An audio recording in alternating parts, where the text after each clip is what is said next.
बिस्मिल्लाहिर्रहमानिर्रहीम। अस्सलामु अलैकुम वरहमतुल्लाहि वबरकातुहू। मौजूद सामीन व नाज़रीन, अल्हम्दुलिल्लाह पाकिस्तान में 1447 हिजरी का मुहर्रम उल हराम शुरू होने वाला है। मुहर्रम उल हराम की अहमियत क्या है, इसकी फजीलत क्या है, इस महीने को कैसे गुजारें, और चंद दोस्तों के बड़े ही अहम सवालात हैं। मैं इंशाल्लाह वो सवालात भी आपके सामने रखूंगा और कुरान और सुन्नत की रोशनी में उनका जवाब भी आपको अर्ज करूंगा। इसमें जो सवालात ज़्यादातर किए गए हैं वो ये कि बाज़ दोस्तों ने ये पूछा कि हम मुहर्रम उल हराम को किस तरह गुजारें, और बाद ने यह कहा कि इसमें कितने रोज़े रखें और रोज़े की नीयत कैसे करें।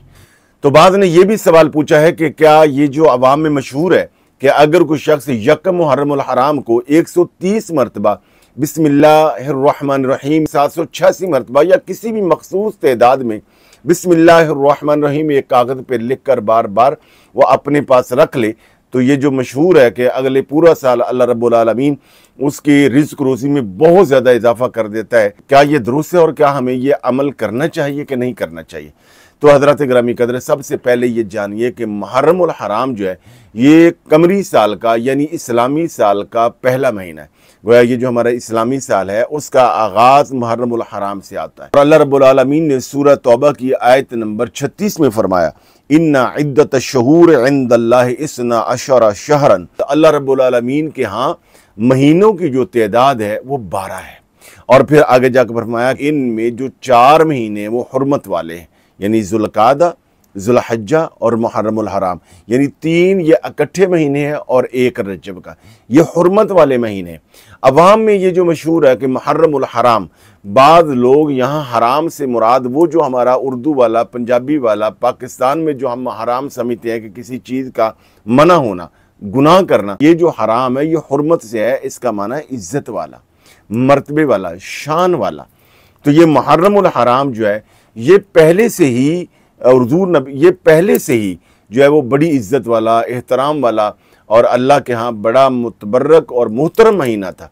और फिर सन 61 हिजरी में जो साने करबला हुआ और हज़रत सैयदना इमाम अली मकाम की जो शहादत है, जो बड़ी अलमनाक शहादत है, चूँकि नवासे रसूल की शहादत, जिगरगोशा बतूल की शहादत, ये शहादत जो है वो गैर मुस्लिमों से नहीं हुई, ये काफिरों ने नहीं आपको कत्ल किया, बल्कि अपनों ने ही, कलमा पढ़ने वालों ने, नाम निहाद मुसलमानों ने आपको शहीद किया। इसलिए बहुत दर्दनाक अलमनाक शहादत। तो जब आपकी शहादत जो है वो 10 मुहर्रम उल हराम को सन 61 हिजरी में करबला के मैदान में हुई, तो इस वजह से ये महीना और ज़्यादा मोहतरम हो गया। ये बात याद रखें कि हलाल और हराम वही है जो अल्लाह और उसके रसूल ने बयान कर दिया। अपनी तरफ से हम किसी चीज़ को ना हराम करार दे सकते हैं और ना ही किसी हराम चीज़ को हलाल करार दे सकते हैं। लिहाजा इस महीने में खाना पीना ये सब कुछ जायज़ है। हाँ, इतना ज़रूर है कि नवासे रसूल की इसमें शहादत हो गई, तो उस वजह से हमें गम हुसैन को महसूस करना चाहिए कि नवासे रसूल की शहादत, चूँकि हुज़ूर नबी अकरम सल्लल्लाहु अलैहि वसल्लम ने इन शहदादों के गम में और इनके दुख की वजह से अपने खुद आंसू बहाए। तो अब आइए कि इसमें हमने क्या करना है। सबसे पहली बात तो यह है कि ये हुर्मत वाला महीना है।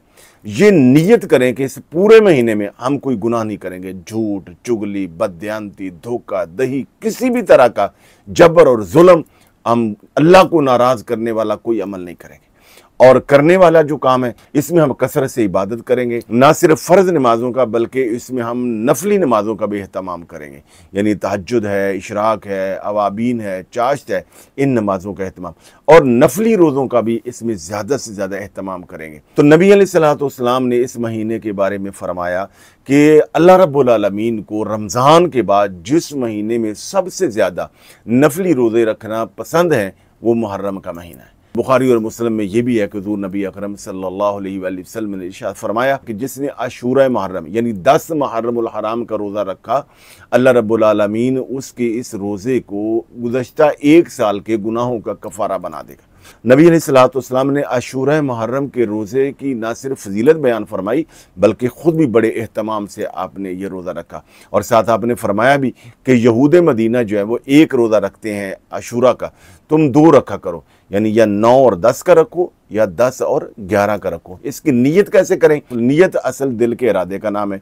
जिस तरह नफली रोज़े की नीयत की जाती है उसी तरह वही इसकी टाइमिंग है, यानी सहरी के टाइम का जो ख़त्म है और गुरूब आफ्ताब के साथ इसको इफ्तार किया जाएगा। इसमें बहुत सारे लोग हमारे अहले सुन्नत के बिलखुसूस नौजवान जो है वो मरसिए नोहे और वो चीज़ें करते। देखें, इस्लाम में मातम करना, पीटना, अपने आप को ज़दोकोब करना, इसकी ममानत आई है। हाँ, गम हुसैन को महसूस करें, ज़िक्र हुसैन करें, पैगाम हुसैन को समझें, करें, इस बात पर गौर व फिक्र करें कि इतनी बड़ी कुर्बानी और शहादत हज़रत इमाम अली मकाम ने अपनी और अपने साथ 72 नफूस कुदसिया की जो कुर्बानी दी, उसका मकसद क्या था?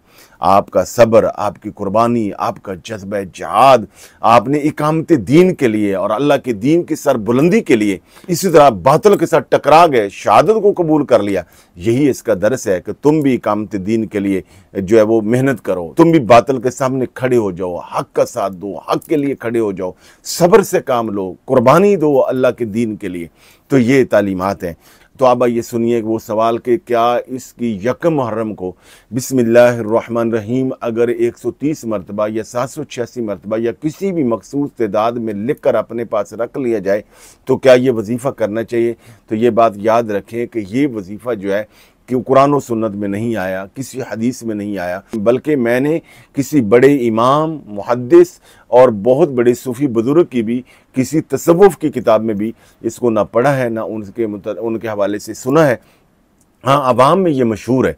तो ये बात याद रखें कि अगर इसको इस नीयत के साथ कोई बंदा लिख कर रख लेता है कि ये बिस्मिल्लाहिर्रहमानिर्रहीम है, ये कलाम इलाही है, अल्लाह का नाम है, तो इसकी बरकत से मेरे रिज़्क़ में इजाफ़ा हो जाएगा, और इजाफ़ा अल्लाह जल्ल शान ने करना है। तो इसको आप तबर्रुक के तौर पर कह सकते हैं, मगर इसको ये समझना कि यह बाकायदा दीन का हिस्सा है, ये नबी पाक ने फरमाया है, तो ऐसा नहीं है। दुआ है कि अल्लाह रब्बुल आलमीन इस आने वाले मुहर्रम हराम को हमें नेकी और तकवा और सब्र के साथ गुजारने की तौफीक अता फरमाए। ज़्यादा से ज़्यादा कुरान, दुरूद पाक, नमाज की पाबंदी और सदका व खैरात करने की अल्लाह रब्बुल आलमीन हमें तौफीक अता फरमाए, और हर तरह की खराफात से बचने की तौफीक अता फरमाए, और हमें अइम्मा अहले बैत तहार की तालीमात पर अमल पैरा होने की तौफीक अता फरमाए। आपसे गुजारिश है कि इस वीडियो को लाइक और दूसरों को शेयर ज़रूर कीजिए। बहुत ज़्यादा शुक्रिया।